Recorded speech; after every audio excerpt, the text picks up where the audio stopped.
I want to talk a little bit about this fascinating piece of news involving William Shatner, who of course was one of the founding members of Star Trek and the original Enterprise. So there was an irony that Jeff Bezos of Amazon, with his whole Blue Origin project, he sends Shatner into space for approximately 6.5 minutes yesterday. There was a fantastic joke going around that wouldn't it have been amazing if, as the capsule slowly drifted back down to Earth with the parachutes, everyone around there got dressed up in Planet of the Apes costumes. And they open the doors and they're like, it's true! They've taken over. We've entered an alternative reality here. So Shatner's gone to space, right? The captain of the Starship Enterprise has gone to space, and everyone's made a big fuss out of this. Now, what I was looking at was from perhaps a more morose angle, which was, on the one hand, it's a little bit of a shame that Mr. Bezos, with his untold riches, has made this playground for the rich, where you can engage in all sorts of exotic activities for obscene amounts of money that don't really help people in the real world.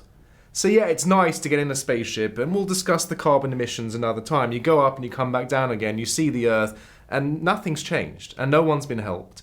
Apart from a select few, maybe that absolute top percentile of earners who can afford such an activity. So that was a bit bothersome, but then I listened to what Shatner said as he came out of this capsule, sadly not surrounded by people dressed up as apes, and he said something quite profound. And what was annoying and grated on me was that there was a bunch of sort of social media influencers and PR people who were popping bottles of champagne and clinking glasses and laughing and generally sort of making a whole fun and game of the whole situation, not appreciating the history of the moment and the significance of the moment and what Shatner was saying. You could barely hear it, but he said to Bezos, who for once took his sunglasses off, he said to him, he wasn't doing the cliches about boldly going where no man's gone before. He said there was a moment where I was up there looking at the curvature of the Earth, and I saw it in its sort of fragile entirety. And I gazed out the window, he said, and he tears up, he's very emotional. And he said there was this moment where I looked down at that thin blue layer, the atmosphere.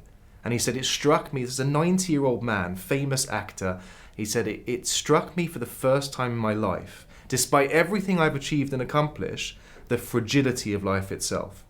And how this layer that essentially in the grand scheme of things is as thin and insignificant as the skin on our bodies, that ties everything together. And that sustains and supports all of life as we know it.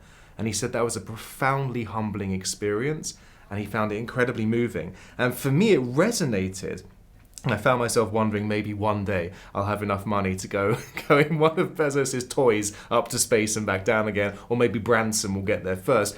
I thought there's this amazing line in Maimonides and the Rambam, where he says there are moments where you can gaze up to the stars. Now remember, he lived in a time where there was no light pollution, so you could actually see the stars. You gaze up to the stars and you think about the insignificance of this third rock from the sun, this little planet with its ozone layer, that against all odds supports life and nurtures life and gives it the ability to flourish. And Maimonides says it's in that moment that you experience that humility and you realize the incredibly precious gift that we have and start contemplating how not to waste that gift. And that, for me, was the takeaway from Shatner's 6.5 minutes in space.